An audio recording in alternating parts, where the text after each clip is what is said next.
Jake Morrison stood in the center of the great chamber, feeling very small. Around him, hundreds of alien beings sat in curved rows that reached up to the ceiling.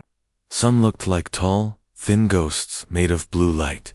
Others were covered in thick armor, with red eyes that glowed in the dark. There were creatures that looked like giant fish floating in water tanks, and things that seemed to be made of living metal. This was the Galactic Council, and they were here to decide what would happen to humanity. Jake had been Earth's ambassador for 10 years. He had learned to speak 12 different alien languages. He had made friends with creatures from distant stars. He thought he understood how things worked out here among the galaxies. But now, looking at the faces around him, he realized he had been wrong about everything. The chamber was so quiet, he could hear his own heartbeat. High above, on a platform that seemed to float in the air, sat the council leader. It was as one of the ghost-like beings made of blue energy. When it spoke, its voice echoed from everywhere at once. The question before us today is simple, the leader said. Should humanity be allowed to remain part of our galactic community? Jake felt his stomach drop. This was not what he had expected. When the council had called this meeting, they said it was to discuss human expansion policies. He thought they wanted to talk about new trade routes, or maybe set some limits on how fast humans could build new colonies. He never imagined they were thinking about kicking humanity out completely. A Korath warrior stood up. The Korath were the ones in heavy armor, and they controlled the largest military in the galaxy. This one was huge, even by Korath standards. When he spoke, his voice sounded like rocks grinding together. The humans have spread to 12 star systems in only 50 years, the Korath said. They build cities faster than any species we have seen. They take resources from planets and use them up quickly. They make weapons even when no one threatens them. This is not the behavior of a peaceful species. Jake wanted to argue, but the rules said he could not speak until the council finished presenting their case. He had to stand there and listen while they talked about his people, like they were some kind of disease. A tall, silver creature that looked like it was made of liquid metal spoke next. The humans also refused to follow many of our guidelines. It said in a voice like wind chimes. They will not limit their population growth. They will not stop their military research. They say these things are their natural rights, but rights must be balanced with responsibility to the galactic community. More aliens stood up to speak. Each one had complaints about humanity. They said humans were too aggressive, too curious, too quick to change things. They said human colonies were too independent and did not follow galactic law closely enough. They said human traders were taking business away from older, more established species. Jake listened to it all and felt anger building in his chest. Yes, humans had built colonies quickly. Yes, they had developed new technologies and improved old ones. Yes, they had become successful traders and explorers. But wasn't that supposed to be good? Wasn't that what joining the galactic community was supposed to be about? Finally, the council leader gestured to Jake. Ambassador Morrison, you may now speak for humanity. Jake stepped forward. He had prepared a long speech about human contributions to galactic science and culture. He had planned to talk about the medical advances humans had shared, the new trade routes they had opened, the planets they had helped terraform for other species. But, looking at the faces around him, he realized none of that would matter. Honored council members, he began, my people came to the stars with hope. We wanted to learn from you. We wanted to contribute to something greater than ourselves. Yes, we have built colonies quickly, but we have never taken a world that belonged to another species. Yes, we have developed new technologies, but we have shared them freely. Yes, we have been successful in trade, but we have been fair and honest in all our dealings. He paused and looked around the chamber.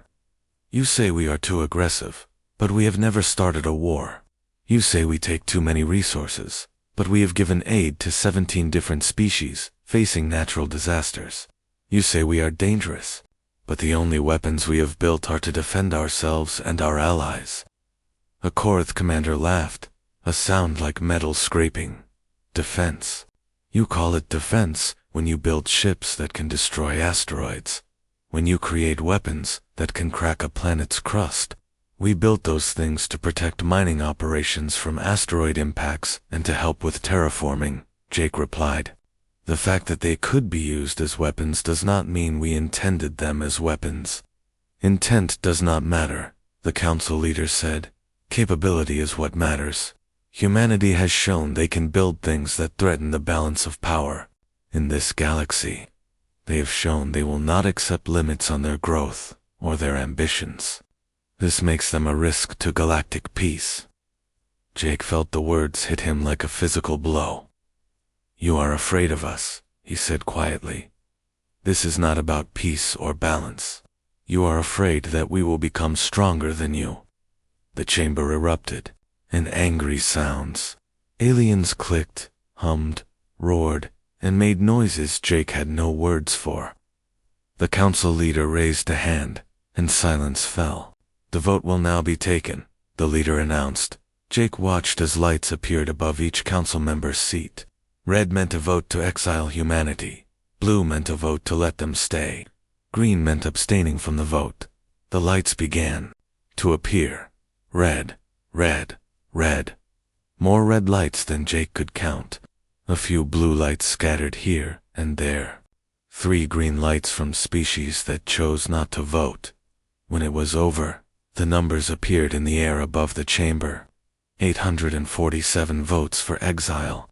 Only 3 votes for humanity to stay. "The decision is made," the council leader announced. "Humanity will be removed from galactic civilization. All human colonies beyond the Sol system must be abandoned within 1 standard year. All trade agreements with human entities are terminated immediately. A quarantine barrier will be established around the Sol system. No human vessel will be permitted to leave, and no galactic vessel will be permitted to enter." Jake stood there in shock. Around him, the aliens were already getting up to leave. Some looked satisfied, others looked sad. A few would not meet his eyes at all. Captain Lisa Grant had been watching from the visitors' gallery. She came down to where Jake stood, still frozen in disbelief.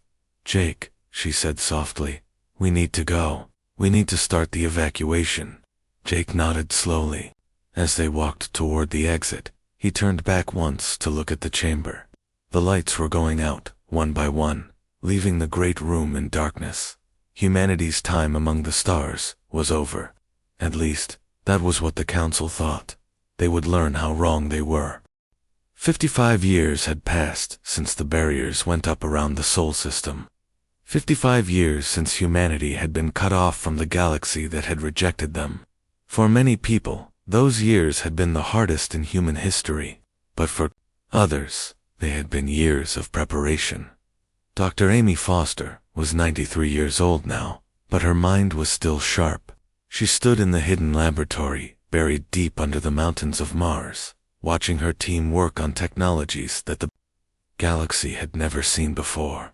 Around her, young scientists and engineers built machines that seemed impossible. "Show me the test results again," Amy said to Danny Pierce, the young engineer who had become her best student. Danny pulled up a holographic display that showed a small spaceship moving through what looked like empty space. But the space was not really empty. The ship was moving through a barrier that should have stopped it completely.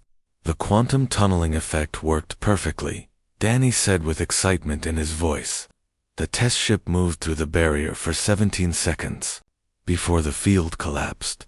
"If we can make the effect last longer, we could punch holes big enough for entire fleets to pass through." Amy nodded slowly.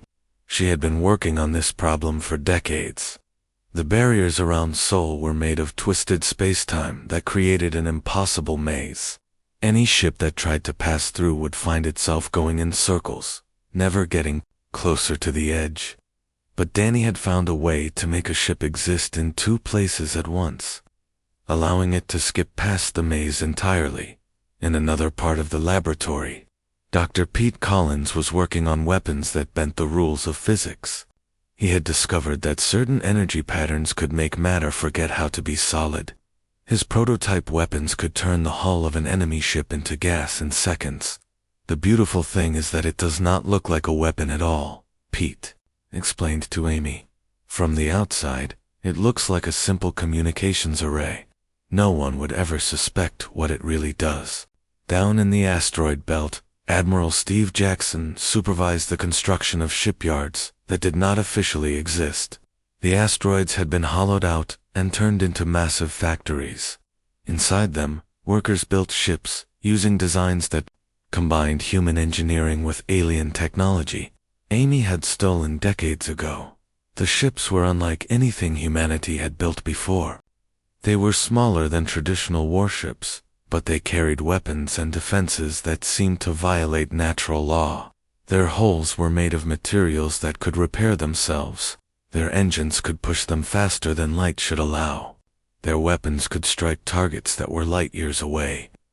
"We have 300 ships ready now," Steve reported to General Nancy Webb during their weekly meeting. "By next year, we will have 1,000.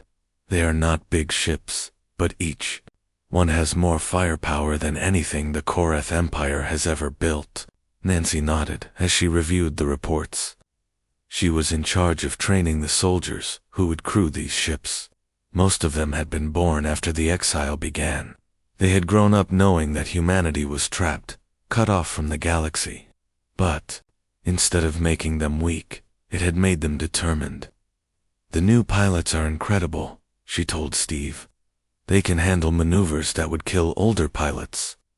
They think in 3 dimensions better than anyone we have ever trained.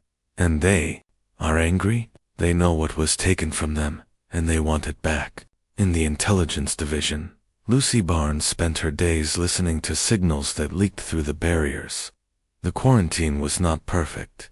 Sometimes, for just a few seconds, radio waves from the galaxy would make it through. Lucy had learned to capture these signals and decode them. What she had learned over the years made her sick to her stomach. "The galaxy is falling apart," she reported to President Kate Phillips. "The Korath Empire has taken over most of the Council worlds. The Zephyrians are basically slaves now. Entire species have been wiped out for resisting. The trade networks are gone. Everything runs on fear and force now." Kate listened to the reports with a heavy heart. She had been president for 12 years, elected on a promise to find a way back to the stars. But the more she learned about what was happening out there, the more she wondered if they were better off staying hidden. "There is something else," Lucy continued. "We have been picking up signals from resistance groups. The Alterons are still fighting. Some of the other species are organizing underground movements. They are asking for help, but they do not know if anyone is listening." "Are they asking for our help specifically?" Kate asked. "No, Madam President. They do not know we still exist. The Korath have told everyone that humanity destroyed itself shortly after the exile. As far as the galaxy knows, we are all dead." Kate considered this information carefully. Part of her wanted to keep it that way. If the galaxy thought humanity was gone, they would never come looking for them. The Sol system could remain a safe haven while the galaxy tore itself apart. But another part of her remembered what humanity had once dreamed of. They had wanted to be part of something bigger than themselves. They had wanted to explore, to learn, to help build a better future for all intelligent life. The exile had stolen that dream, but it did not have to stay stolen forever. In his private office, Colonel Tom Hayes trained with virtual reality systems that simulated combat in zero gravity. His soldiers practiced fighting in environments that human beings were never meant to survive in. They learned to use weapons that fired bullets made of condensed energy. They practiced tactics that assumed their enemies would have superior numbers and firepower. "We might only get one chance," Tom told his officers during a briefing. "If we go back out there, We have to be ready for anything. The galaxy will not welcome us with open arms. They will see us as ghosts returning from the dead, and they will be terrified. The years of isolation had changed humanity in ways that even they did not fully understand. Cut off from outside influence, they had developed their own solutions to problems. They had pushed the boundaries of science and technology further than anyone thought possible. They had become something new. Dr. Helen Baker studied the genetic changes that had occurred in humans born after the exile. Living on Mars and in space stations had altered human biology in subtle but important ways. The new generation was stronger, faster, and more adaptable than their ancestors. "We are not the same species that was exiled," she told Amy during one of their discussions. "We have evolved, not just culturally and technologically, but physically. The children born in the last 20 years are different. They can survive in environments that would kill their grandparents." Amy nodded as she looked at the data. "Maybe that was the point," she said quietly. "Maybe the exile was not meant to destroy us. Maybe it was meant to forge us into something stronger. In the depths of space, far from Earth and Mars, automated factories continued their work. They had been building and preparing for decades. Weapons platforms, communication networks, supply depots, and sensor arrays spread throughout the outer solar system. If anyone did manage to break through the barriers, they would find that humanity was not defenseless. But the most important changes were happening in the hearts and minds of the people themselves. The older generation remembered what it was like to live among the stars. They remembered friends from other worlds, the excitement of discovery, the hope for a shared future. Their children had grown up with stories of that lost golden age. The youngest generation, however, had grown up with something else entirely. They had grown up with the knowledge that their people had been judged and found wanting by beings who claimed to be superior. They had been raised on stories of injustice and exile. They had trained from childhood to be the instruments of humanity's return. Sarah Miller was one of these young people. She was 25 years old and had spent half her life training to pilot the new fighters. She had never seen an alien, never walked on a world under a different sun, never experienced the wonder that her parents talked about. All she knew was that her people had been wronged, and that someday, somehow, they would make it right. "When we go back," she told her squadron during a training exercise, "we are not going back as supplicants, begging for readmission. We are going back as the rightful heirs to the stars. The galaxy threw us out, but the galaxy is about to learn that you cannot keep humanity down forever." As the 55th year of exile came to an end, all of these separate efforts began to come together. The ships were ready, the weapons were tested, the soldiers were trained, the technology that could break through the barriers was nearly perfected. All they needed was a reason to use it. That reason was about to arrive in the form of 17 minutes that would change everything. The alarms started screaming at exactly 14:23, Earth's Standard Time. In the monitoring stations scattered throughout the Sol system, technicians stared at their screens in disbelief. The quantum barriers that had trapped humanity for 50 years were flickering like a broken light bulb. Lucy Barnes was the first to understand what was happening. She had spent decades studying the barriers, looking for any weakness, any flaw that might let humanity escape. Now, as she watched the readings spike and fall, she realized that someone on the outside was helping them. "This is not a malfunction," she told President Kate Phillips over the emergency communication link. "Someone is deliberately disrupting the barrier field. We have maybe 15 or 20 minutes before they manage to stabilize it again." Kate felt her heart racing. This was the moment they had been preparing for, but it was happening too fast. "Can we get a ship through?" Already on it came the voice of Admiral Steve Jackson. "The UES Shadowhawk is launching now. If we are going to find out what is happening out there, this is our only chance." The Shadowhawk was the most advanced reconnaissance ship humanity had ever built. It was small, fast, and nearly invisible to most sensors. More importantly, it carried the quantum tunneling drive that Danny Pierce had spent years perfecting. If any ship could make it through the unstable barriers, it would be this one. Maria Rodriguez was the pilot chosen for this historic mission. She was 32 years old and had been training for this exact moment since she was 18. As she guided the Shadowhawk toward the barrier, she felt the weight of humanity's future on her shoulders. Barrier contact in 10 seconds, she reported back to Mission Control. Quantum drive is charging. All systems green. The ship hit the barrier, and for a moment, Maria felt like she was being torn apart and put back together again. The quantum drive created a bubble of twisted space-time around the ship, allowing it to exist in multiple realities at once. To an outside observer, the ship seemed to simply vanish. Then she was through. For the first time in 55 years, a human being looked out at the galaxy beyond Sol. What Maria saw made her blood run cold. The first thing she noticed was the lack of traffic. When humanity had been exiled, this region of space had been filled with ships from dozens of different species. Trade vessels, exploration craft, passenger liners, and patrol ships had moved back and forth in a constant stream. Now there was nothing but empty space and debris. The debris told a story that Maria did not want to believe. Broken ships drifted in the void, their hulls torn open by weapons fire. Some of the wrecks were old, but others looked recent. This was not the aftermath of a single battle. This was the result of years of constant warfare. Shadowhawk 2 base, Maria transmitted, hoping the signal would make it through the unstable barriers. I am through the barrier and beginning reconnaissance. Initial observations are ...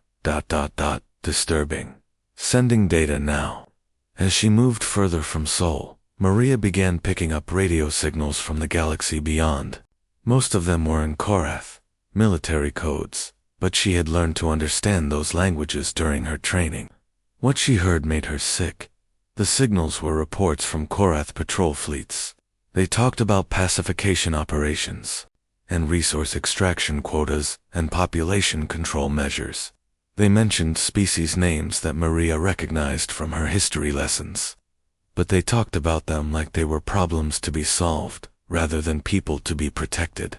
After 6 hours of careful movement through the debris fields, Maria reached the edge of what had once been Alteron space. The Alterons had been humanity's closest allies during the brief time when Earth was part of the galactic community. They were a peaceful species that valued art and philosophy above all else. What Maria found was a graveyard, the beautiful crystal. Cities that had once floated in the void around the Alteran homeworld were gone. In their place were massive industrial platforms, surrounded by defensive satellites. The planet itself was covered in a brown haze that spoke of environmental destruction on an unimaginable scale. But as Maria watched, she saw something that gave her hope. Small ships were moving between the asteroids that surrounded the system, ships that did not match Korath design patterns. They moved carefully, staying hidden from the patrol satellites, and when one of them detected her presence, it sent a signal in old Alteron code. Unknown vessel, identify yourself. Are you with the Resistance? Maria hesitated for a moment, then decided to take a chance. This is Maria Rodriguez of the Earthship Shadowhawk. I am a friend. The response came back immediately, and Maria could hear the shock in the alien voice. Earthship. But the humans are extinct. The Korath told us you destroyed yourselves decades ago. We are very much alive, Maria replied, and we want to help. What followed was the first contact between humanity and the outside galaxy in over 50 years. The Alteran resistance fighter, who called himself Veltzar, told Maria about the galaxy that humanity had missed. The Korath Empire had used humanity's exile as an excuse to begin their expansion. They claimed that the human threat proved that the old council system was too weak to maintain order. Within 5 years of the barriers going up, Korath fleets had begun occupying worlds for their own protection. The occupation never ended. Species after species had fallen to Korath rule. Some had fought and been destroyed. Others had surrendered and been enslaved. The few that managed to maintain any independence did so by becoming client states that served Korath interests. The galaxy is dying, Veltar told Maria. The Korath strip resources from every world they control. They destroy anything that does not serve their purposes. Art, music, literature, philosophy, all of it is gone. There is only production and obedience. Maria listened to this account with growing rage. The same aliens who had exiled humanity for being too aggressive had stood by while the Korath turned the galaxy into a prison camp.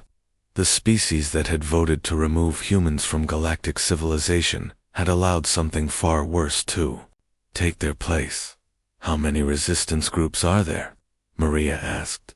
More than you might think, Veltar replied.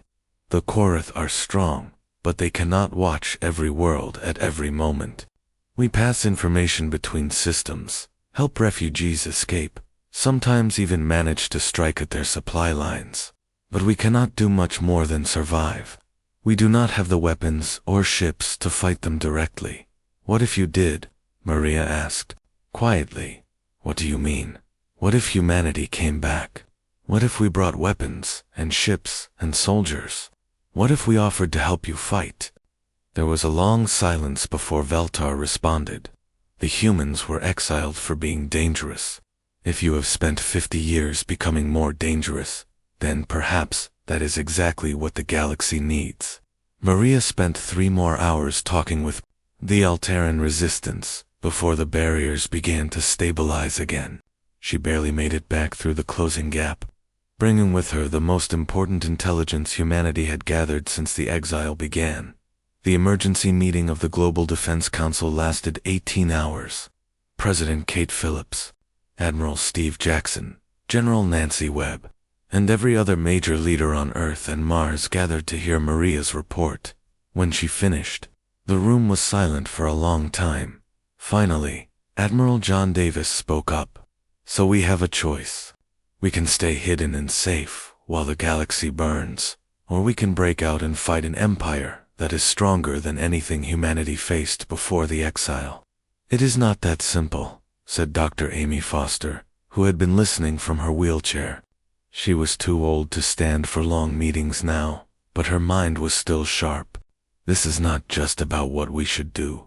This is about what we can do. We have been preparing for this moment for decades.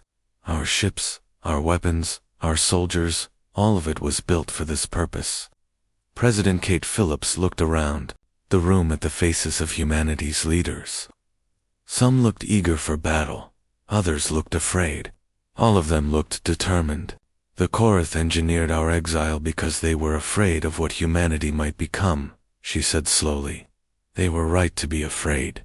We are not the same species that was thrown out of the galaxy 55 years ago. We are something new, something stronger.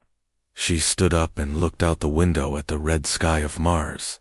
Somewhere beyond that sky, beyond the barriers that had imprisoned them for so long, entire civilizations were suffering under Korath rule.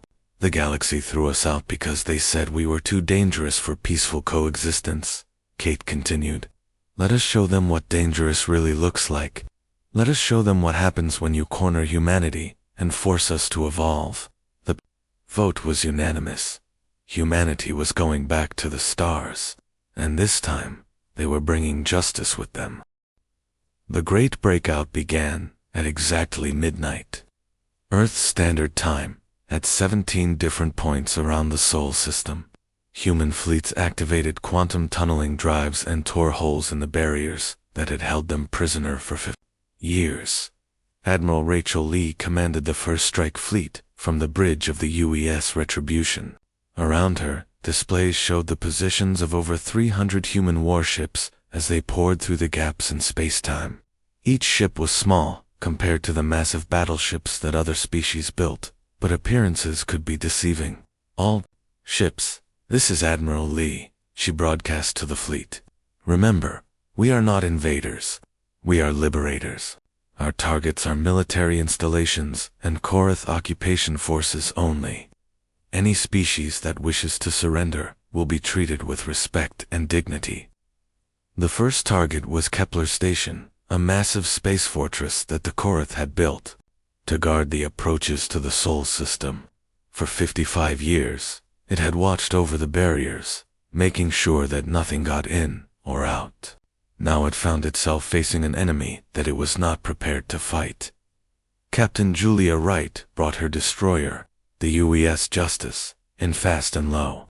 The Korath sensors detected her ship and immediately classified it as a minor threat.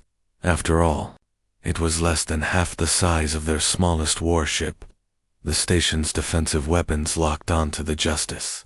Expecting an easy kill, they were wrong. The Justice's main weapon was something that the Korath had never seen before. Dr. Pete Collins had called it a molecular disruptor, but the soldiers had a simpler name for it. They called it the matter eraser.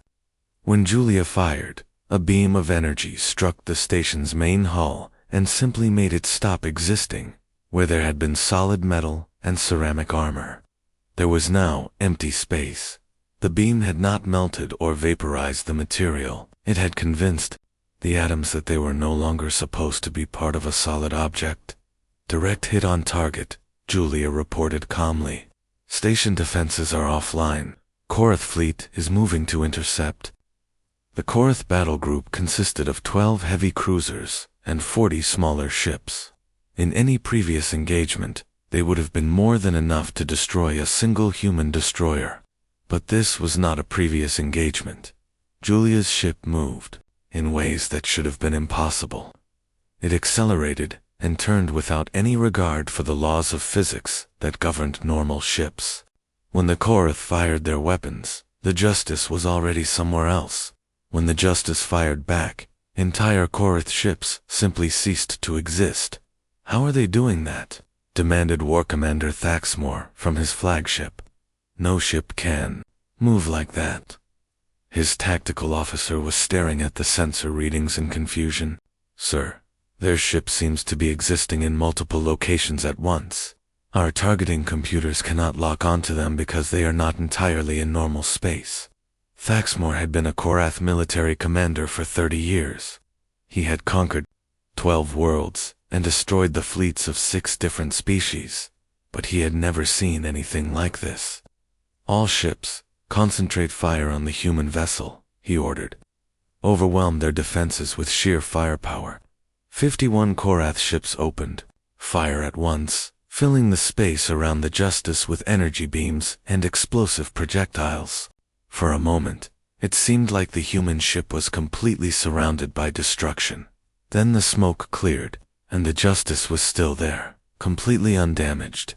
Impossible, Thaxmore whispered. Captain Julia Wright smiled as she watched the Korath weapons fire harmlessly around her ship. The Justice's defensive systems did not work by stopping incoming attacks. Instead, they convinced the attacks that they were happening somewhere else. To an outside observer, it looked like the weapons were missing their target. In reality, the target had temporarily moved itself into a parallel dimension where the weapons did not exist. All Korath vessels, this is Captain Wright of the Earth Defense Force, Julia broadcast on all frequencies. You are ordered to stand down immediately. Your weapons cannot harm us, but ours can destroy you completely. Surrender now and you will be treated according to galactic law. War Commander Thaxmore snarled and ordered his ships to continue firing. The human vessel was using some kind of trickery, but no defense was perfect. Eventually they would find a way through. Julia sighed and targeted the Korath flagship. I am sorry, it has to be this way, she said, and fired.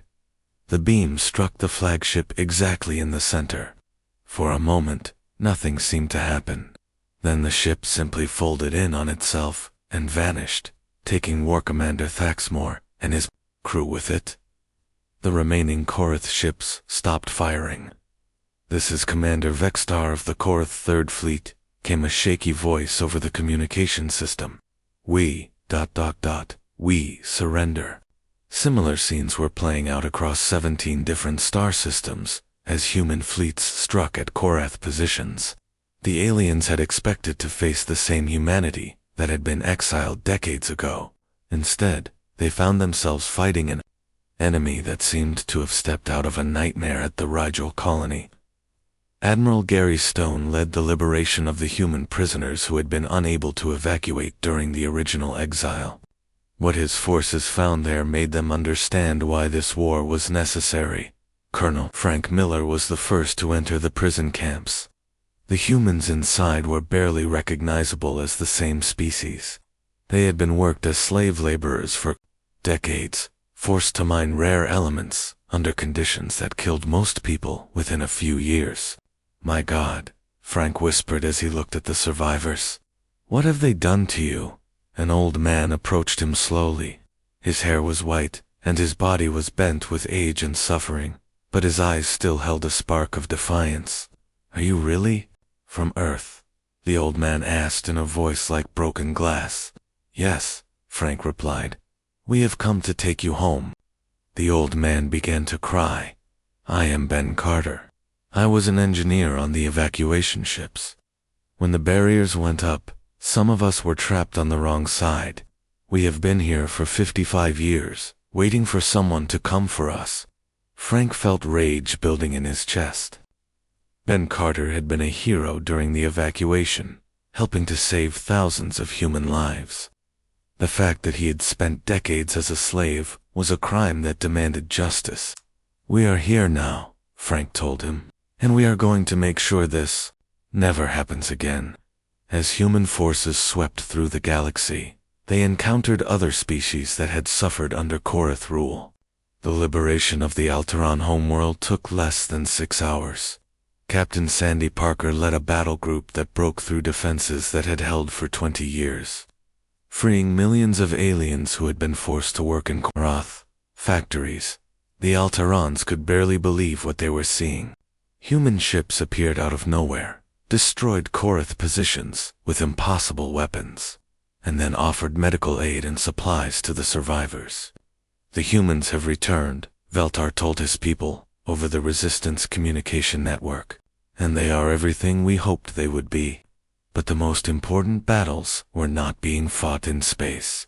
They were being fought in the hearts and minds of the galaxy's people. Dr. Lisa Thompson worked with liberation medical teams to treat the survivors of Korath occupation.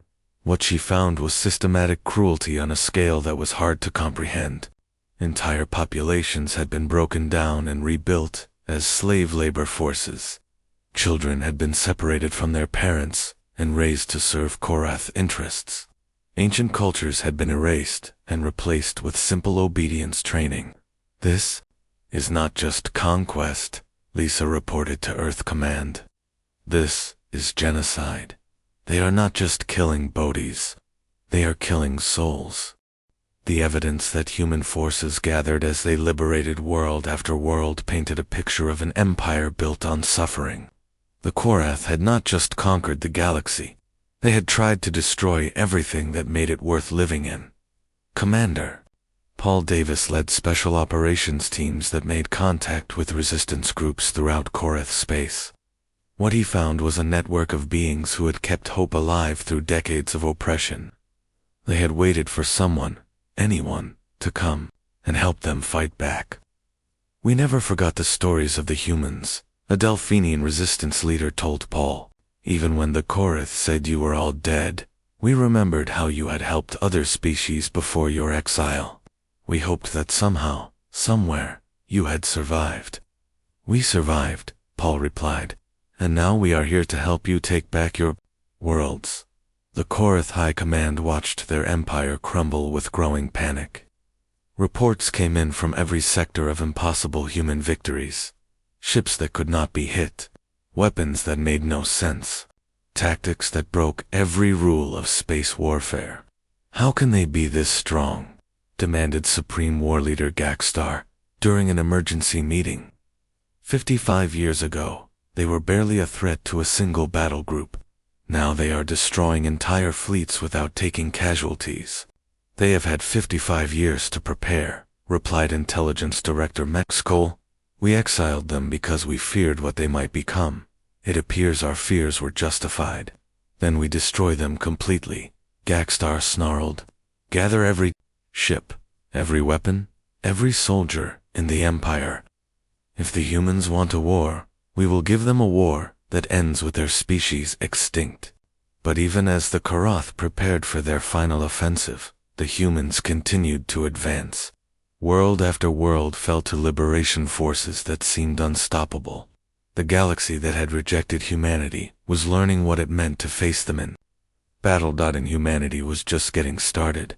The Battle of Korath Prime began with the largest space fleet in galactic history. Supreme War Leader Gagstar had gathered every ship in the Korath Empire for this final confrontation. 3,000 warships surrounded the Korath homeworld, including massive fortress ships that were bigger than some moons. Against this armada, humanity sent a fleet of 800 ships.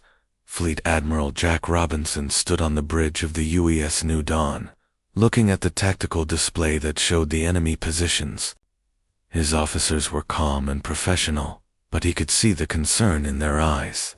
Even with all their technological advantages, they were outnumbered almost 4-1. All ships, this is Admiral Robinson, he broadcast to the human fleet. Today we finish what the galaxy started 55 years ago. Today we show them what happens when you try to cage humanity. Remember, we are not here for conquest. We are here for justice. The Korath fleet moved first, launching thousands of missiles and energy weapons at the human formation. To any observer, it looked like the humans were about to be completely destroyed. The space around them filled with explosions and deadly radiation. Then the smoke cleared, and every human ship was still there. Phase 1 complete, reported Captain Bobby Turner from his squadron of 12 fighters. All incoming fire has been redirected to empty space. Beginning Phase 2 now. What happened next would be talked about in military academies for centuries to come. The human ships did not charge into battle like traditional fleets. Instead, they seemed to flicker in and out of existence, appearing behind enemy formations, striking with impossible accuracy, and vanishing before the Korath could return fire. Captain Emma Collins commanded a destroyer that materialized inside the Korath defensive perimeter. Her ship's weapons reached out and touched 3 enemy battleships, and all 3 simply stopped existing. Then she was gone again, leaving the Korath scrambling to understand what had happened. Sir, the humans are using some kind of instantaneous travel technology, reported the Korath fleet tactical officer. They can appear anywhere in the battle zone without warning. Then we destroy them when they appear, Gagstar snarled. All ships, prepare overlapping fire zones. When they materialize, hit them with everything we have. But the humans had learned to fight in ways that made traditional tactics useless. When they appeared, they were never where the Korath expected them to be.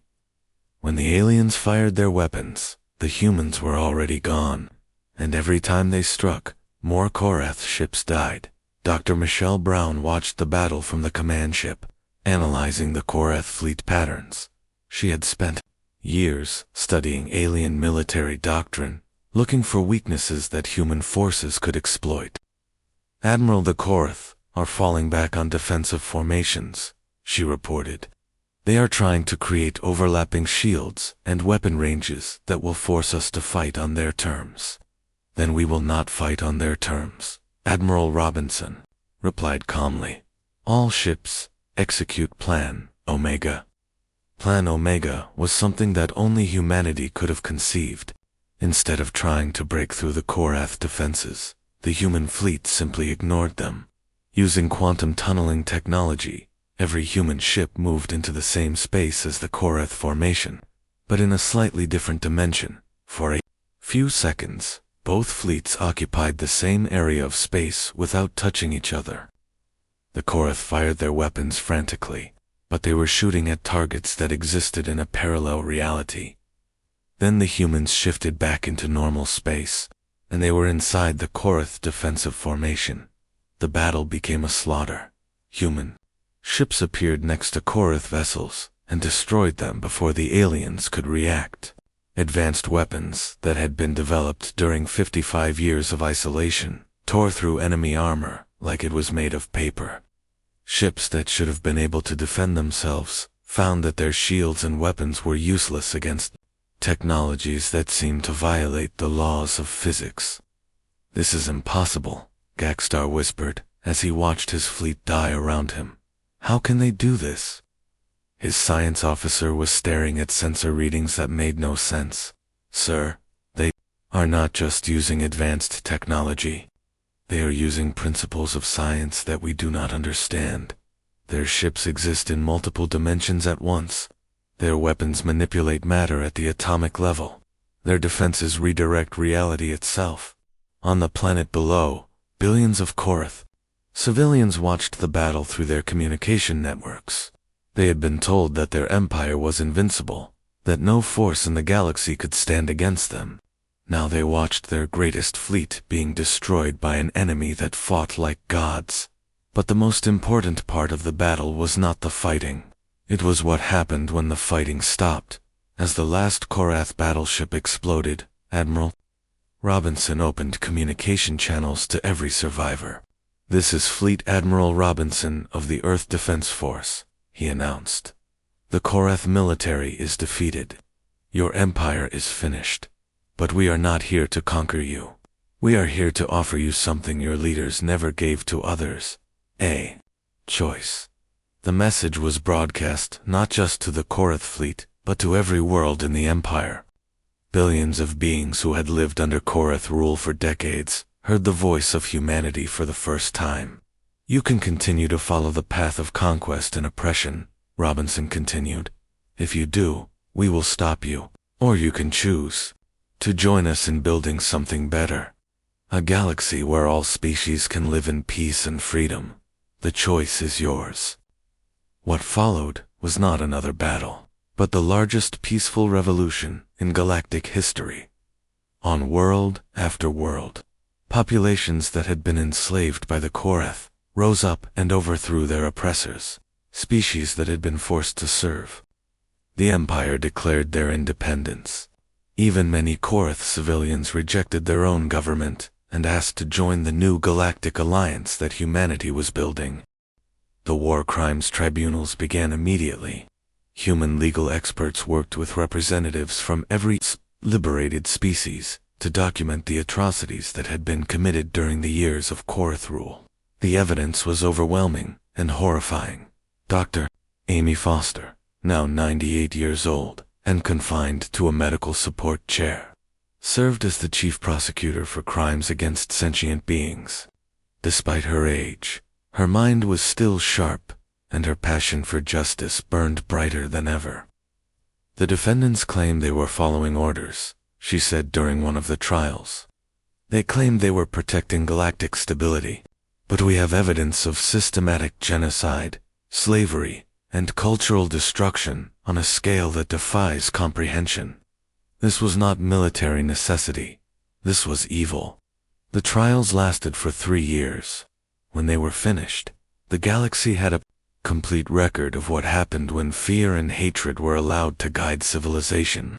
It was a lesson that would not be forgotten, but the most important work was not punishment of the guilty.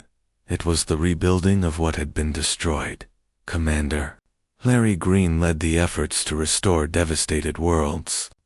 Human technology that had been developed during the exile proved invaluable for terraforming planets and rebuilding ecosystems. Worlds that had been strip-mined and polluted were slowly brought back to life. The process was not easy. Some species had been so damaged by decades of oppression that they had forgotten their own cultures. Others had been scattered across the galaxy and needed help reuniting with their families. Many worlds were so environmentally damaged that they seemed beyond saving. But humanity had learned something important during their 55 years of exile. There was no problem that could not be solved if people worked together and refused to give up. The new Galactic Assembly convened on a space station that was built jointly by 17 different species.